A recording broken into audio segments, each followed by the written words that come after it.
Good afternoon, this is Schweitzer. We're going to do a video here on the top 10 concepts here on one stoichiometry. Going to be moving along at a pretty quick pace, but that doesn't, you can always stop the video and check out particular stuff you want to. Try stuff before I go over it. I'll try and give some background information as we move along. All right, so moles mass. This is molar mass. All right. Moles, number of particles. 1 mole of particles is equal to 6.022 e to the 23rd things. We don't use this a lot. Everything we do typically in chemistry is in moles. So this isn't something that we use a ton of. So some kids forget about it, but keep that in mind. All right. All right, moving along here. What are the molar masses? You got to add up the molecular weights of these things. This guy here is calcium is 40, oxygen is 16, but there's 2 of them for 32. And then hydrogen is going to be 1 times 2. And add those all up, you get 74 grams per mole. Now again, that's like traveling down the highway at 80 miles per hour. How far did you go? It's just a rate. It doesn't mean anything. If you have 1 mole, you got 74. 2 moles, you got 100 and almost 150. So adding these guys up, 12 and 32, 16 each, is going to be 44 grams per mole. This guy is going to be 14. Oxygen is going to be 16 times 3, which is 48. Plus 14, 62 grams per mole. 4, 5, 6, yeah. All right. Now again, what causes these weights? They're just protons, neutrons. So say, for example, oxygen versus hydrogen. Oxygen has 8 protons exactly, and on average 7.99 or 8 neutrons. That gives me 1.16 AMUs per atom, or molecule if you want to think of it that way, or atom, yeah. And then this guy only has 1 proton, that's it, 0 neutrons. So it's got 1 AMU per atom. So this guy's got 16 times more protons and neutrons, so it's got 16 times more weight. Now, the Avogadro's number, the 6.022 e to the 23rd, was picked very precisely so that this would match up with 16 grams per mole, and hence the molar mass. The molar mass and the molecular weight are identical, but one is AMUs per atom, the other one is grams per mole. All right, so let's move along here. All right, 30 grams. Do I have more or less than 1 mole? 1 mole weighs 74. I have 30. Okay, that means I have less than 1. Half a mole is about 37 grams. I only have 30, so I have less. So how do we get our answer here? The exact answer, use a proportion, or 30 grams, dot line, get rid of grams, go to moles, grams cancel, 1 mole, 1 mole, 74 grams. That's how units can keep you from screwing up. And the answer is about 0.401, I think is what it is, gram b moles. Okay. All right. All right, we have 11 liters. Now again, when you have a volume and a conditions, like this, typically Pivner, PV equals nRT is an issue.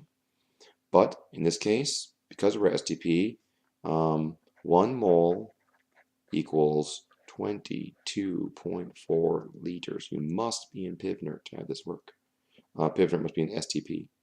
Do I have more or less 1 mole? Because I have only 11 instead of 22.4, I have less.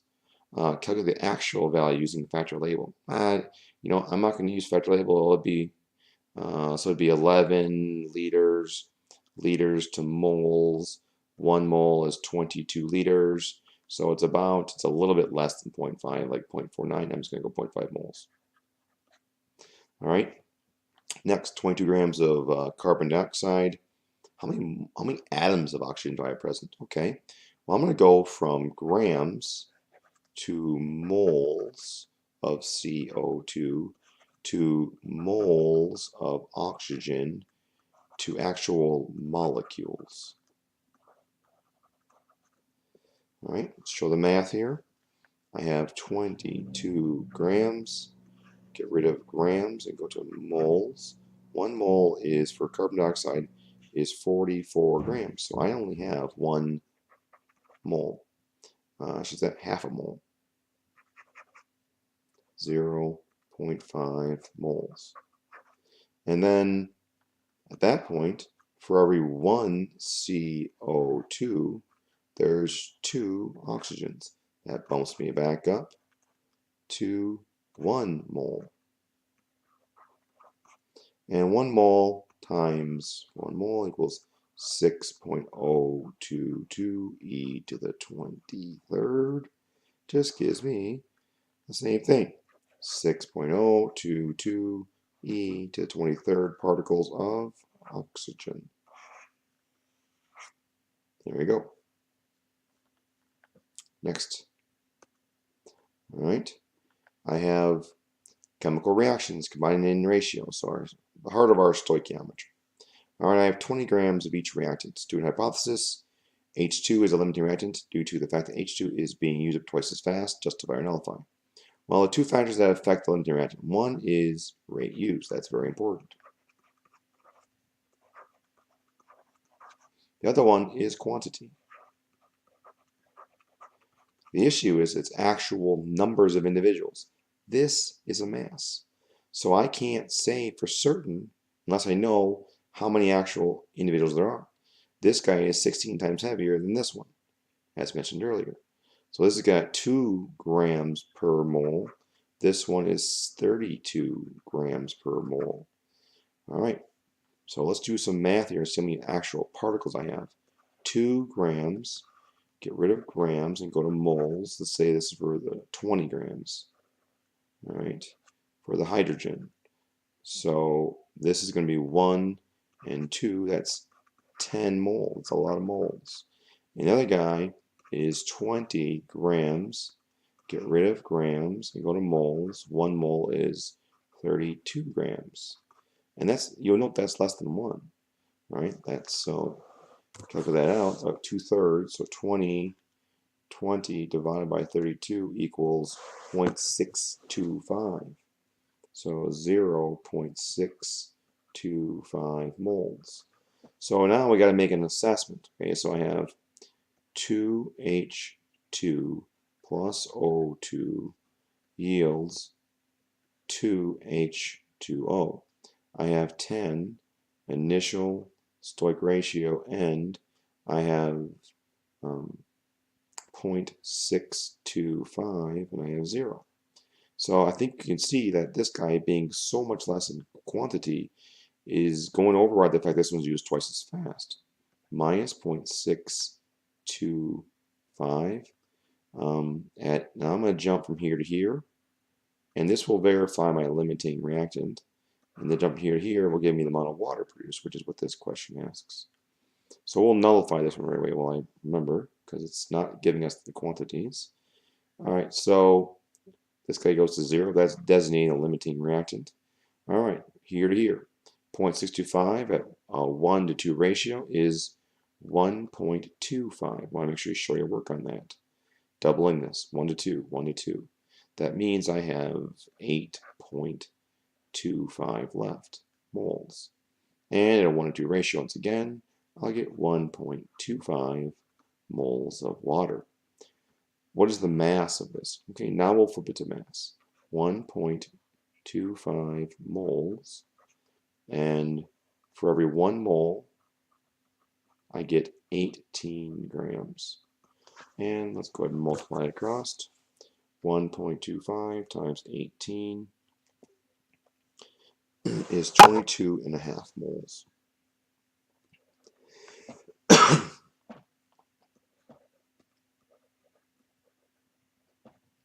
All right, from B, what's the excess reactant? How much does that weigh? I could just use the molar mass and calculate it out. But there's a grand total of 40 grams of reactant. And of that, I now have product-wise only weighing 22.5 grams of product. So subtracting those two would tell me how much is left over as a reactant material. So minus 40 would be 17.5 grams of unreacted hydrogen. Conservation of mass. All right, so next problem. All right, so same reaction. I have some hydrogen and I have some oxygen, and we're going to yield some water. All right, and I believe there's a 2 there and a 2 there. Okay, what does it say here? It says I got 5 liters of this guy, and I have 10 grams of the O2. So let's do a little work here. I'm going to put my ice table over here. 5 grams, and this is of hydrogen. 2 grams, 1 mole. So we have 5 liters. Okay, so let's back that up a second here. So 5 liters, and dot line, get rid of liters and go to moles. 1 mole is 22.4 liters. It says STP, and this is going to give me the number of moles. 5 divided by 22.4 is 0.22 moles. 0.22 moles. All right, this guy is 0.22 moles. All right, we have 10 grams. All right, so 10 grams. Get rid of grams and go to moles. 1 mole is 32, and this is about a third. 10 divided by 32, the exact value is 0.31. So in this case, we want to estimate who the limiting reactant is. I have less quantity and a higher rate used. That makes this the limiting reactant. And of course, I can jump to anything I want to find based off this limiting reactant. So it says, let's answer these questions here. Does the pressure in the container get bigger or smaller or equal the same? Well, it says it returns to the original temperature. So I have 3 gas particles making 2 gas particles. So technically I'm losing particles. So I'm going to get smaller. Less particles, moving the same speeds. Therefore, same temperature, so less pressure. Which is a limiting reactant. Okay, that's hydrogen. Already talked about that. Icy table to the right. Mass of water. Okay, so it's going to be 0.22 moles at a 2-to-1 ratio equals, right, divide up 0.11, and then 1 mole equals 18 grams. So about a tenth of the mole is 18. So a little more than that equals 1.98. All right, 1.98 grams. All right, next one. All right, reaction produces 11.2 liters of carbon dioxide. What's the mass of calcium carbonate? 100 grams per mole. That was reacted, no calculator. Okay, so first of all, I guess we're assuming this is an STP. So that means I have about 0.5 liters. All right, I should say moles. And because there's a 1-to-1 ratio, and even if you didn't have a reaction here, there's only 1 carbon on the product side, and there's 1 carbon on the reactant side, so the coefficients have to be equal. So I have at a 1-to-1 ratio 0.5 moles of calcium carbonate. And a half a mole of calcium carbonate times 100 equal to 50 grams. All right, next one. All right, so we're doing a chemical reaction and we got some copper oxide. How much mass of copper can be extracted from the sample? Okay, I'm going to use a percent by mass version here. That's going to be CuO. This guy weighs about 63 on a periodic table. You'll see that. It weighs about 16. This whole thing is 79 grams. So percent mass carbon would be 63 divided by 79. And this actually gives me times 100, 79.9% copper. All right, so I take 1950.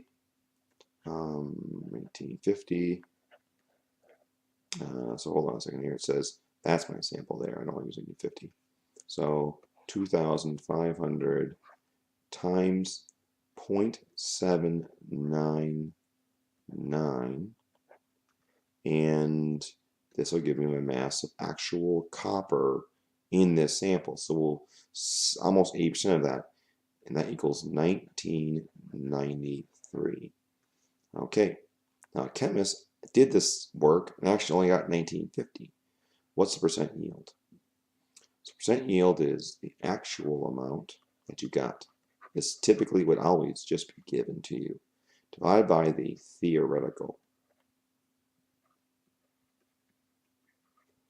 times 100. All right, so I'm going to take the 1950 is what I actually got, divided by the 1993, which is what I'm supposed to get, and times 100. That's about, in this case, about 97%. Okay. All right.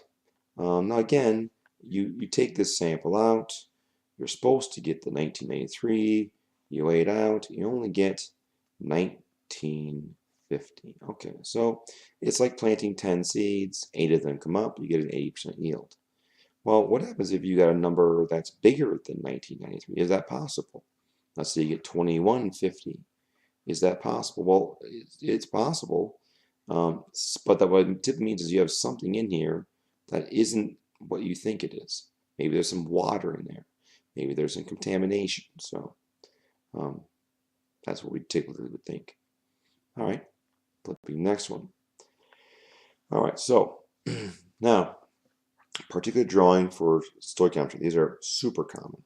Okay, so draw the reaction afterwards. We have container 2.2 liters at STP. Keep in mind 2.2 liters STP, that 22.4 liters would be 1 mole of particles. So this number it has meaning to me that that's a tenth of that. So that means inside this container there is 0.1 moles of stuff. All particles, doesn't matter what type. All right, so draw the reaction afterwards. Okay, so I'm assuming, all right, so let's look at all we got here. So in this case, ice tables, now you can piece them together. People do that, but you know, an ice table will nail this problem down and you will not make a mistake. So I have 1, 2, 3, 4, 5, 6, 7, 8 of these things. So just set up an ice table, 8 of those. And then oxygens, I only have 1, 2, 3, 4. I got 4 of these. And I like to give myself a little more room here, but at this point, this will be my limiting reactant right here. And just to fill it out, this guy will go -4 down to 0. This will go 2 to 1 ratio, and it's going to be -2 plus 2 plus 4. So there we go. Put them right here. So I'm not going to draw them out. I have 4 waters. I have 2 CO2s. And I still have 6 of my methanes left. O2s, none. That's the limiting reactant. Does the pressure increase or decrease? All I gotta do is say we're getting 3 particles to produce 3 particles, so neither stays the same, assuming your temperature is back to where it started from. And you should still have, look at this, 6, 10, 12. 1, 2, 3, 4, 5, 6, 7, 8, 9, 10, 11, 12. Same number of particles. So this point, pivnert PV equals nRT. Pressure is equal to nRT over V. Same volume, same number of particles, same temperature, same pressure. All right. Using the same equation, draw the original reactants. Not sure what that means. What is the limiting reactant? Okay, so that particular problem is kind of boggling my mind a little bit, but let's just kind of make something up here. What would be common? Well, if they were to give you a certain number of particles, okay, let's just say hypothetically, this is what they had. They all have a multiple choice with 4 different options. What was the original? Again, you can try and estimate in your head, but I don't like to do it that way. So what we'll do is we'll do CH4 plus O2, two of them, yields CO2 plus H2O, and we can need a 2 right there. Initial stoichiometry ratio, end, okay? And what I have in here, I have 6, I put the end right here, just put it in. I have 2 CO2s, I have 4 H2Os, and I have 0 of these, and I have 6 of these. And then literally just work it backwards. These guys are going to go to 0. Like there weren't any of them to begin with. That means that I lost X of this, I lost 2X of this, I gained X of this, and I gained 2X of that. And X simply equals, in this case, 2. Right there, 2x. So 2, this would be 4, 2, and then 2 is 4, so I'd have 4 original, and 2 plus 6 means I had 8 original, and so that would be 2, would be 0. There we go. So anyways, that was my original amounts in the peak. And of course, we go up there, still got 12 particles, and of course, you'd see that's exactly what's here. Okay. All right, so moving along here, I'm not really sure what that means. Let's go to the bottom. All right, so it says, here we go. So reaction located right here. Note it's a 2 to 1 ratio. This is my excess reactant. 1, 2, 3, 4, 5, 6. 6 positives, only 1 negative. That's a little bit of an issue here. We must have the same one negatives as positives. So only 1 nitrate. How many negatives should it have? Well, it should have 1, 2, 3, 4, 5, 6. There should be 6 of them there. Total, I only have 5. Complete the beaker to the right. Okay. 2 of these guys come up to the surface and they form a solid and kick out a copper plus 2. Another 2 of them. Sometimes I like to circle these, but another plus 2. 2 solid silvers. Another one here. Copper plus 2. And then, of course, positive 6. 1, 2, 3, 4, 5, 6 negatives there someplace. Okay. In a separate experiment, 0.2 molar silver nitrate is added to excess copper solid. If the reaction goes to completion, determine the concentration of each ion as we go. All right, so a lot of times, again, you'll see a problem right below here where I'll do the same thing before and after. So I'm going to do it before and I'm going to do it after. And we're not increasing our volume at all, so the volume stays the same. The nitrate's doing nothing, so it's 0.2. There's one of them in there, so it's 0.2, and it stays 0.2. Lots of times that limiting reactant can really tell you what the answer is in a multiple choice situation. The silver is actually the limiting reactant. It's going to get consumed. All the silvers get used up. It says it's limiting. Copper is excess. This is going from 0.2 down to 0. And for every, in the reaction, you'll see for every 2 silvers, I only get 1 copper. So this answer here is going to be 0.1 at a 2 to 1 ratio. All right, next one. Okay, write out net ion equation. So I have a sodium sulfite, and this is actually lead nitrate. So fix that.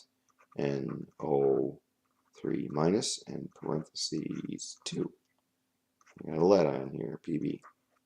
Okay, so what are my concentrations before? Well, first of all, let's just write this out. So it's going to be really going to be SO4 minus 2, the sodium's a spectator, plus Pb2 plus, make sure to show your charges, yields PbSO4.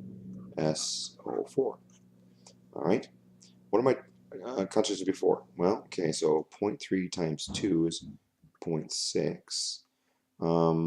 The nitrate also is 0.15 times 2 is 0.3. The lead is 0.15, and the 0.3 times 1 is 0.3. So again, how do I figure out my after concentrations? Well, one thing you should note is that I'm doubling my volume. So when I double my volume, my concentration gets cut in half. M1V1 equals M2V2. Now again, the spectators, we don't lose any of them. None of them precipitate out, so it's sometimes nice to use those to figure things out. But sodium 0.6 at 50 equals what at 100? Now this is how I would do it if the numbers weren't so nice. But since they're nice, I know that the answer is going to be 0.3. This one is going to be 0.15. They're cut in half because my volume doubles. All right, now one of these guys is going to run out entirely down to 0. So rate used and quantity. So in this case, my rate used is 1 to 1. So now I'm looking at the quantity. So molarity equals moles per liter.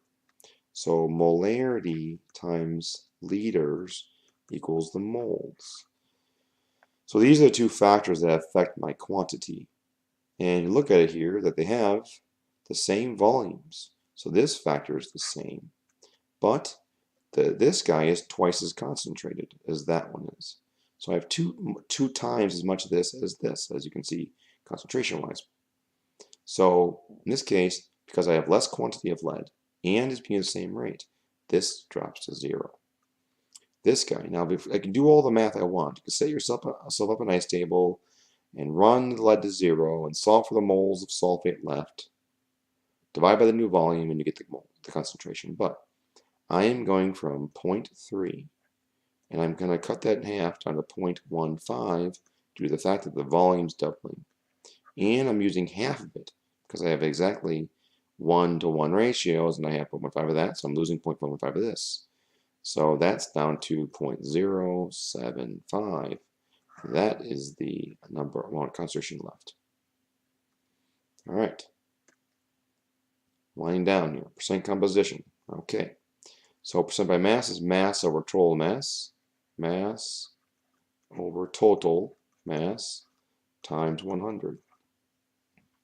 Ratio of mass, empirical molecular formula, that's kind of what we're talking about here. CO2 oxalate. Note that which of these substances is empirical by nature. CO2 is I can't reduce it down anymore. C2O4 I can reduce down to CO2. You'll notice that these guys actually have the same empirical formula. These two things have the same percent by mass carbon, percent by mass oxygen. It does have a -2 on there. That small mass isn't going to change what we're doing.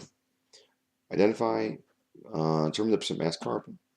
So I can use any of these things, so they're all the same. 12 divided by total. I'll do carbon dioxide. So the whole thing weighs 44 times 100 equals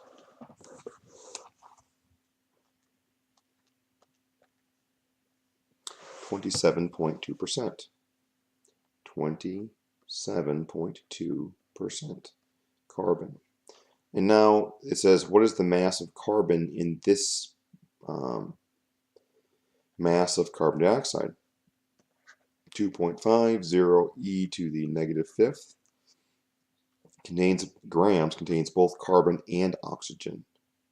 So how much of that is actually carbon? Well, the answer is 27% of that.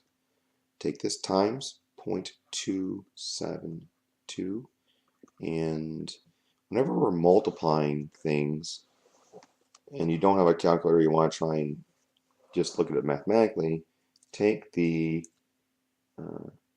0.27, let's multiply that times the 2.5. So 2.5 times 0.272, and I get 0.68.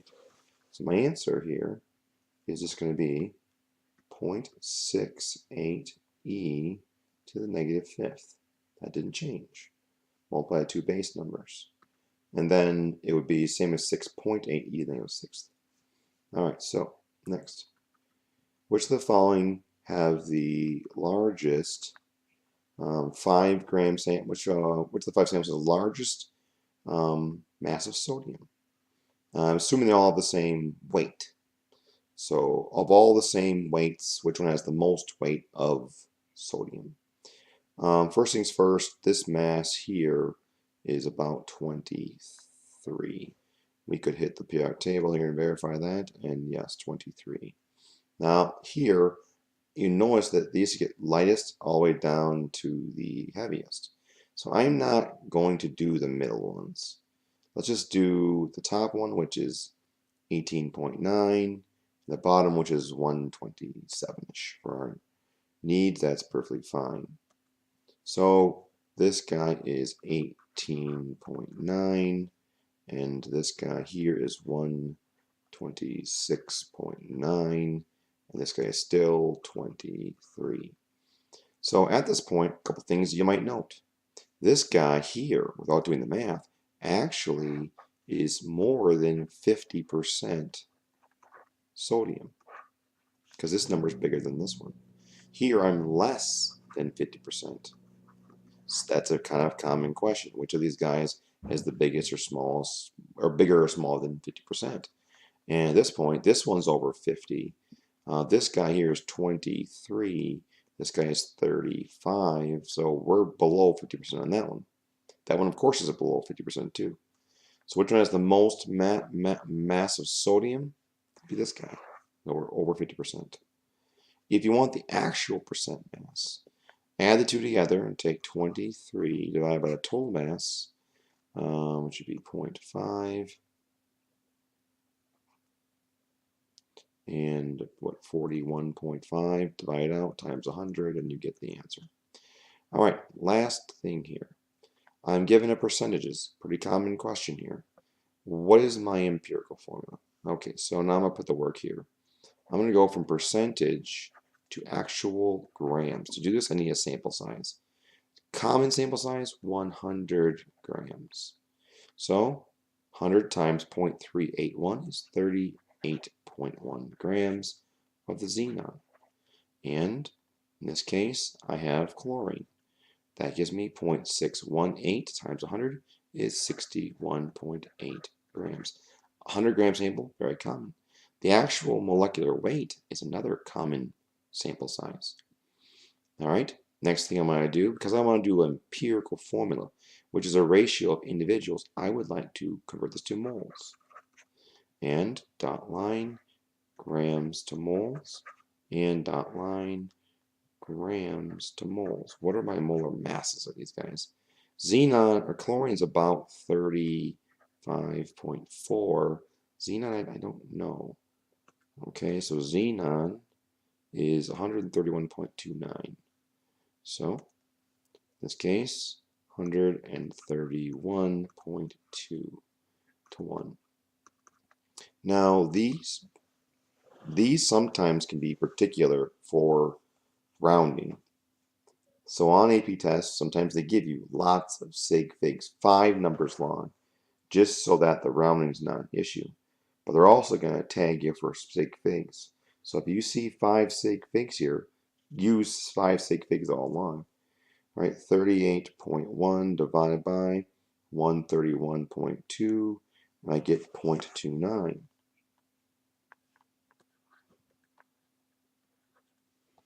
All right, 61.8 divided by 35.4, I get 1.74. Now sometimes you see the relationship here. Well, when you know that there's more chlorines than there are xenons.